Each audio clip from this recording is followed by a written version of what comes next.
Alors, bonjour à toutes et à tous. Bienvenue dans FAC, le balado fabriqué au Québec, qui a pour objectif, en fait, de démystifier les solutions concrètes pour faire évoluer notre industrie manufacturière. Aujourd'hui, on parle d'un sujet qui touche toutes nos entreprises de près, l'énergie. Savez-vous que l'économie d'énergie peut vous aider à produire des biens à un bien meilleur coût? C'est ce qu'on appelle la productivité énergétique. C'est un nouveau mot que vous allez de plus en plus entendre au Québec. Puis aujourd'hui, j'ai le plaisir de recevoir Philippe Provencher, qui est délégué au développement des marchés et partenaire d'affaires chez Hydro-Québec. Il nous explique comment l'énergie peut devenir un levier direct de performance pour vos usines et surtout comment on peut bénéficier des programmes d'appui financier des offres d'Hydro-Québec.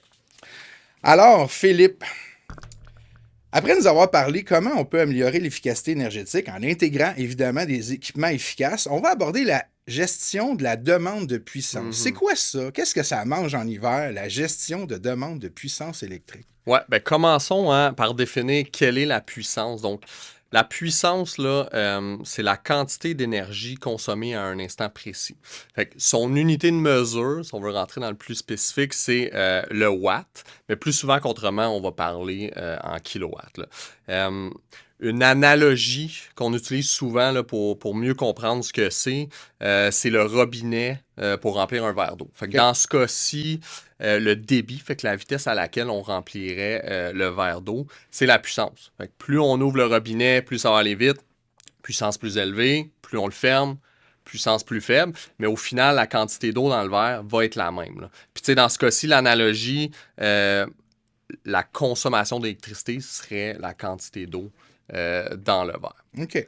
Fait que voilà pour ça. Puis la gestion de la demande de puissance, elle? Oui, exact. Donc, la GDP dans le jargon, hydro-québécois, là, c'est une option tarifaire, donc qui est disponible là, pour la majorité de notre clientèle affaires, qui leur permet de recevoir des crédits hivernales moyennant un effacement en puissance là, durant les périodes de pointe. OK, OK.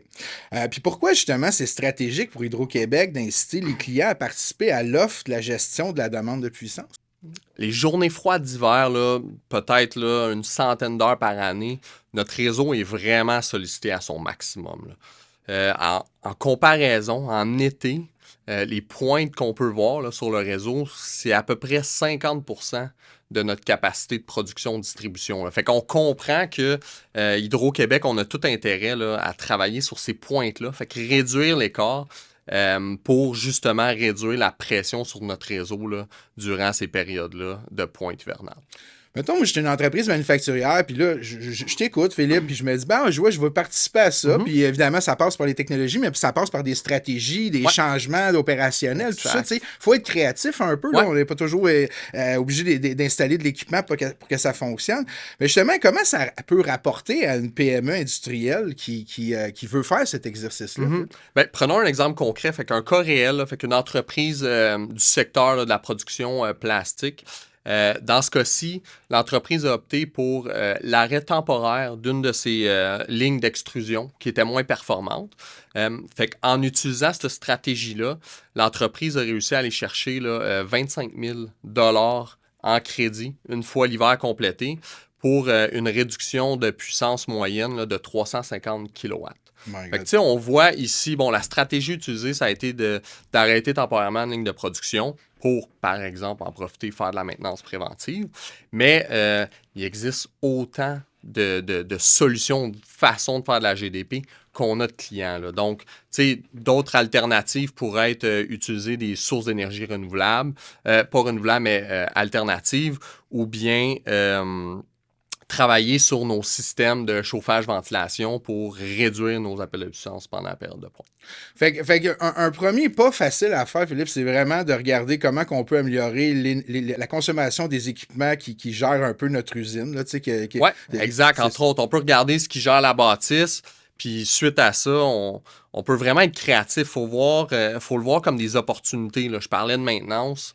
Ça peut être une occasion de matcher justement les appels de puissance d'Hydro-Québec avec des périodes de maintenance. Là, moi, je me mets dans la peau d'un manufacturier. Ce qu'on dit en ce moment, ce que tu dis, Philippe, ça m'intéresse. Comment je fais pour m'inscrire à ça? Oui, ben c'est très simple, hein? On le fait soit via l'espace client ou bien en appelant le service à la clientèle. Une fois qu'on a fait ça, la seule chose à laquelle on adhère, c'est à recevoir des communications d'Hydro-Québec, là. Donc, OK. suite à ça, c'est à vous, c'est à la clientèle de vraiment définir quelle est la stratégie la mieux adaptée pour eux. Donc, la GDP, ça se veut vraiment un outil flexible, qui est avantageux, qui donne des crédits intéressants, qui sont évidemment récurrents. Puis, par le fait même, on contribue à la transition énergétique.